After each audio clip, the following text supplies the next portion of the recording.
باب کتابت الامام الناس. امام بخاری رحمت اللہ علیہ باب دی ترجمت الباب لیکل د امام او د امیر المؤمنین او د مسلمانانو د خلیفہ او د باچا خلکو له چې هغه د خلکو پیرستون اساس کی او خلک اولی کی د سره پاره د جهاد کولو د پاره د دعوت پیش کولو د پاره د دین د مختلفو کارونو د پاره د خلکو پیرستون سازی او د خلکو نمونه لیکي. دا څنګه چل نو دا یو ضروری خبره ده چې زمونږ د پاکستاني حکومت تش نوجوانانو دا نمونه ولیکي کنه نو هندو به بیا د شپې خوب هم په کور کې نه کوي. دا پوج خو پرېږده، دا زمونږ د عوام نه دي، د الله په فضل سره دې کې داسې مجاهدین د الله په فضل سره شته دی چې دا هندونه به دا طرف خطا کړي. حدثنا محمد بن يوسف حدثنا سفيان عن الأعمش عن أبي وائل عن حذيفة رضي الله تعالى عنه قال قال النبي صلى الله عليه وسلم پیغمبر خدا فرمایل چې اکتبو من يلفظ بالاسلام من الناس. نبی کریم فرمایل اولی کئی زما د پاره هغه څوک چې خوله خوځوي په اسلام باندې د خلکو، چې څوک هم په اسلام باندې خوله خوځوي او دا کلمه وایي چې لا اله الا الله نو هغه زما د پاره اولی کوي یو پیرساس کوي. نو حذیفه رضی الله عنه وايي فكتبنا له من د نبی علیہ الصلوۃ والسلام سره لرا لیکلو کړه 1500 رجل. هغه وخت 1500 کسان ورته مونږه پیرس ورکړه چې دا 1500 کسان داسې مجاهدین کلمه گوشتا. فقلنا نخاف ونحن 1500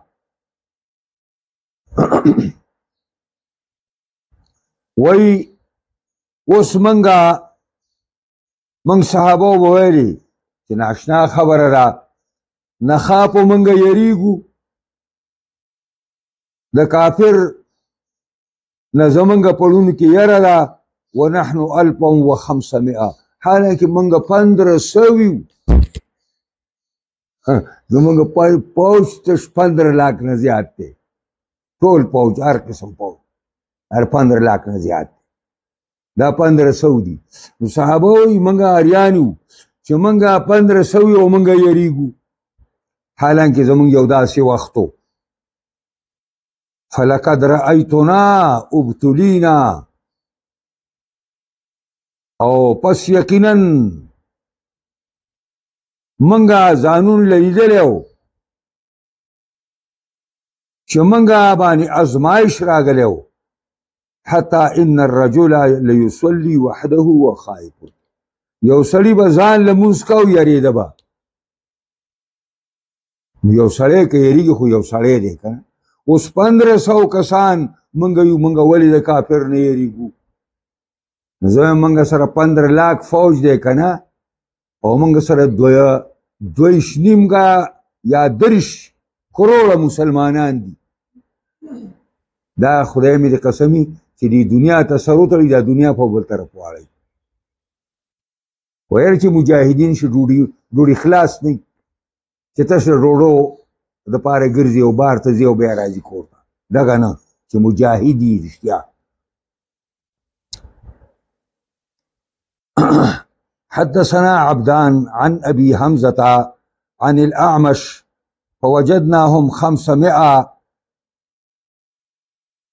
امام بخاری و زما استاد عبدان د ابي حمزه نا اگر اعمشنا بودای کوي چې دا روایت کوي فوجدناهم 500 ومندلو منګه دوی لرا 1500. یعنی مطلب دا چې ان ابا حمزه خالف الثوري عن الاعمش في هذا الحديث دلتا دا دغه چې کوم دی د ابو حمزه مخالفت کوي د ثوری د اعمش نه. د اعمش دو شاګردان شو، یو ثوری دی او یو ابو حمزه دی. نو ثوری 1500 کسان یاد کړه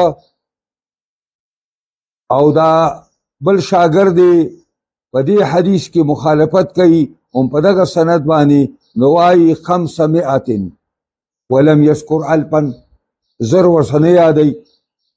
وکذا خالف الزهري ابو معاويه عن الاعمش ايضا دارنګ مخالفت کړي امام ثوری د ابو معاويه نه چې هغه روایت د اعمش ته کوم دارنګ هم په دې سند سره فی العده پشمیر کې وطريق ابو معاويه هذه وصله مسلم واحمد. دا د ابو معاويه دا طریقه دا مسلم شریف کې او په امام احمد په خپل مسند کې او نسائی په خپل سنن کې ابن ماجه په خپل سنن کې دا پیغمبر خواته رسولې ده. وکانا روایت الثوری رجحت عند البخاري. خدای 1500 چې امام ثوری روایت کړي دا امام بخاری په نسبت راجح دی. فلذلك اعتمدها د دې وجنه په دې اعتماد کو دای نقل کړ په خپل کتاب کې. ذکر اگی وجرال چې 1500 کسان دا احفظ دی مطلقاً. دا یو قسم لا دیتا په حدیث کې دراویانو هغه اختلاف وای چې یو استاد دی او داغه شاګردان دي، دا یو شاګرد یو خبره کوي دا بل شاګرد بل خبره کوي، مای کې موږ ترجیح کوو یو له ترجیح ورکو. امام بخاری د دې ابو معاویه روایت له ترجیح ورکړی دا او هغه دا چې ما بین 6 الى 700 د شپږو سو نواله د 900 پورې په دې منځ کې.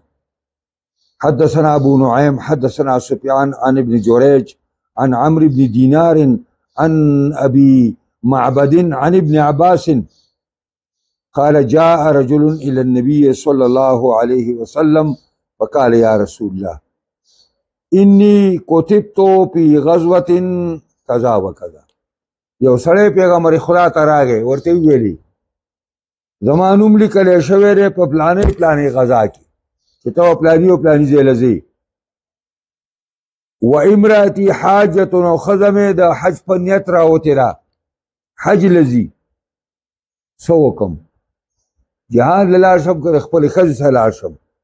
قال ارجع نبی علیه السلام ویل واپس شه مجاهدین ډیر دي فحج مع امرأتک خپل ښځې سره حج وکړه.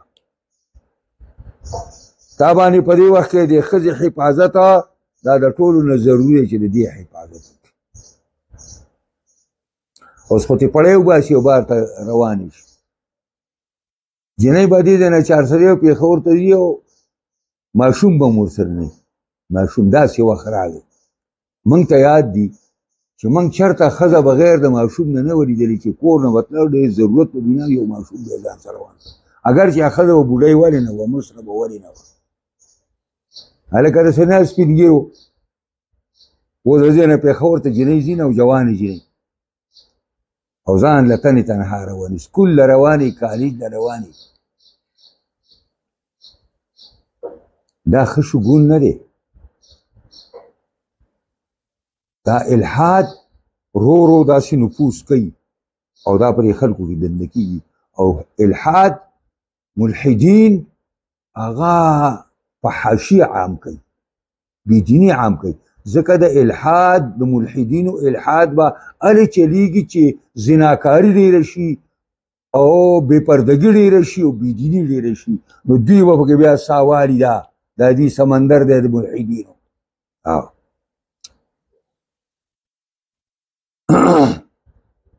نو ځکه وایي چې ته لاړ شه او د خپلې ښځې حج وکړه. باب دا باب بلا ترجمه دی دا د مخکې باب نه بمنزلة الفصل دی یعنی معنا د دې حدیثونه د مخکې باب سره ټچ دي. ان الله یؤید الدین بالرجل الفاجر دا یو ترجمه الباب نه د خپل دا ترجمه الباب شو باب دې پدې کې چې کله کله دا دین الله تعالی مضبوطی په یو فاسق فاجر انسان باندې د زمونږ بعضې مولیان دي هغوی د دې سړي په مینه کې ورغلي دي جیل کې چې پروت دی د ده را مینه پې زیاته شو دي مولیان هغوی وایي چې دا حدیث نه دی چې ان الله یؤید الدین بالرجل الفاجر یعنی دې ته فاجر وایي یو ورته فاجر وایي بل طرف ته الله پې دین مضبوطی وایي ښه ده مضبوط پې کېدله پته ولګوي چې هلته د غزا د مسلمانانو حمایت او دغه د یهودو حمایت اوس د چا کوي د دغه سړي ملګري د چا حمایت کوي دا مونږ او تاسو چې د چا زیر سایه په دې صوبه کې اوسېږو ځکه وایي حدثنا ابو اليمان اخبرنا شعيب عن الزهري حمنا دارا فبل سند سرا امام بخاری دا حدیث بیا ذکر کئی وحدثني محمود امام بخاری و زمان محمود استاد امرata بیان کړو څنګه راته ابو اليمان کړو او محمود وی ماتا عبد الرزاق او عبد الرزاق وی اخبرنا معمر عن الزهري ما خبر را کړو معمر زهري نا اگر سعید زوی د مسیبنا دا رئیس التابعین دتوای عن ابي هريره اگر روایت کې خپل استاد صحابي ابو هريره رضی الله عنه قال شهدنا مع رسول الله صلی الله علیه وسلم ابو هريره و اذا حاضر شو ما د نبی علیہ الصلوۃ والسلام سره یو غزا تا فقال رجل ممن يدعي الاسلام ویل نبی علیہ السلام دی سړی په باره کې دا هغه خلکو نه چې هغه دعوه د اسلام کوي یعنی په دې فوج کې یو مسلمان دی دعوه د مسلمانۍ کوي او ډېر زبردست جهاد کوي نو صحابه وراله او د پیغمبر یاره جیدن پلاني چې کومې کارنامې وکړې او کوم کفار یې ووال کنه نبی علیه الصلاة والسلام وویلې دا سړی جهنمي دی دا سړی جهنمي صحابه حیران چې یا الله دا سړی جهنمي نو بیا مجاهد څوک او جنتي به څوک تعجب یې وکړو یو ملګري د صحابو کې ویل لکه تعجب مه کوئ زه په دې پسې کېږم د پیغمبر خوا د خبرې په تصدیق پسې بس هغه صحابي د سره دی او دی لګېدلی جهاد کې هلته کافر و هلته کافر و او دا کافر چې وتښتېدل نو دا یو چې پاتې شو دی ورپسې به منډې والې او دا به یې وژل اخر زخمی شو د زخمونو تاب یې رانه وړه نو دا تور یې راواخیسته او دا تیره سر یې پر خپله خېټه کې کېښوده او بیا یې په ځان ور واچو هغه صحابي رامنډي وی راغی یا رسول الله تا چا کومه خبره کړې ما څه ویلو تا د سړي باره کې ویلو سړي ځان په خپله مړ کړ نبي علیه السلام ویل چې پروردګار عالم د دې دین حمایت کله په داسې یو فاسق فاجر باندې کوي لکه دا نو ځکه وایي چې دا خبره وشوه جاء رجل نبی صلی الله علیه وسلم پیغمبر اسلام ته راغی فقال یا رسول الله خدا اخلاص وای شهدنا مع رسول الله ابو هريره وی د پیغمبر صلی الله علیه وسلم یو غزا ته ویل نبی اسلام په باره د یو سړي کې چې داور اسلام کوله هذا من اهل النار دا اور والو نه دی دا جهنمی دی فلما حضر القتال کله چې جنگ حاضر شو شروع شو قاتل الرجل قتالا شدیدا سړي د کوم سړي باره کې چې پیغمبر ویلو هغه سخت جنگ وکړو فاصابته جراحه ورسلت زخمونه فقيل يا رسول الله الذي قلت له هغه سړی ته چې تا هغه په باره کې ویلو چې انه من اهل النار فانه قد قاتل اليوم قتالا شدیدا، خو نن زبردست جګړه وکړه. او وقد ماتا، مړ شو. فقال نبی صلی الله علیه وسلم الی النار، نبی علیہ السلام اور ته لاړ. قال فکاد بعض الناس ان یرتابوا، دا خبره دونه سخته په صحابه ولګېده قریبا چې بعضې خلکو شک کړی وي چې دا پیغمبر خدا څه وایي. وبینما هم علی ذلک، دوی په دې حالت باندې وو. اسقیله وویل شي انه لم یمت، مړ نه دی جي، زخمی دی. ولكن به جراح شدید، لیکن سیریس دی، سخت زخمونه دي پې. ولما كان من الليل، کله چې شپه شوه، لم يصبر على الجراح، نو صبر یې ونه کړه په زخمونو باندې. فقتل نفسه، ځان یې په خپله مړ کړ. فاخبر النبي صلی الله علیه وسلم بذلک، نبی کریم په دې خبر شو. فقال الله اکبر، الله ډېر لوی دی. اشهد انی عبد الله ورسوله، زه په دې ګواهی یم چې زه د الله بنده او رسول یم. ثم امر بلالا، بیا حکم وکړه بلال، اعلان وکړه. فنادا فی الناس، خلکو کې اعلان وکړه چې انه لا يدخل الجنه الا نفس مسلمه، نشي دننه کېدلی جنت مگر نفس مسلمه به دننه کېږي. او وان الله ليؤيد هذا الدين بالرجل الفاجر، او یو په دې دلیل اعلان وکړه چې یقینا الله کله کله تایید کوي او مرسته کوي د دې دین اسلام په یو فاسق فاجر انسان باندې هم. باب من تأمر فی الحرب من غیر امرتن، امام بخاری باب دی یو سړی امیر وګرځي په جنگ کې بغیر د حکم د امام نه، امام حکم نه کړي، امام امیر نه مقرر کړي، او د امیر ساشي دا څنګه ده؟ نو دا ضرورت په وخت کې کیږي.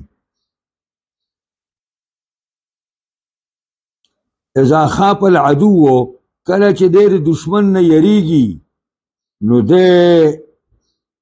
کا امیر المؤمنین د امیر نه مقرر کړي، د با مرګري امیر مقرري او د جهاد جنډه به مخکې بوزي.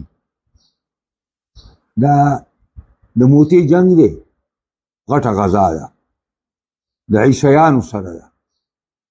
نبی علیہ السلام هغې له فوج ولېږه، په هغې 3 کمانډران پیغمبر خوا په خپله مقرر کړه. زید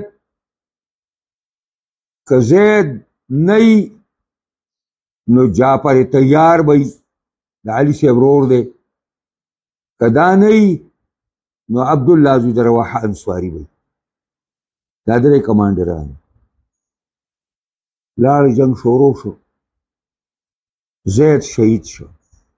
بس جنډه د امارت دا جعفر واغیسته، هغه شهید شو. بس جنډه عبدالله زوی د رواحه واغیسته، هغه هم شهید شو. اوس فوج بغیر د امیر نه پاتې شو. مشران پوری راجمع شو او خالد ابن ولید رضی الله عنه امیر کو. حالانکه د پیغمبر خدا اجازت نه و.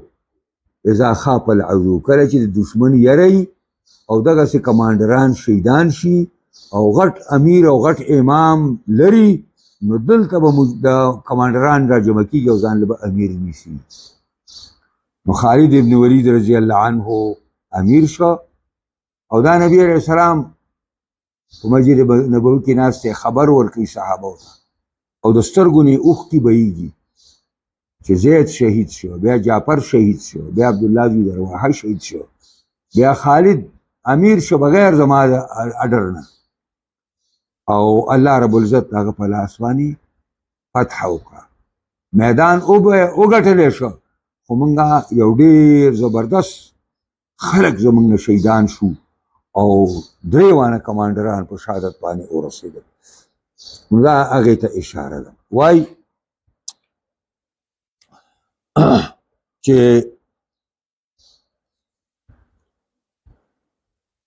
دا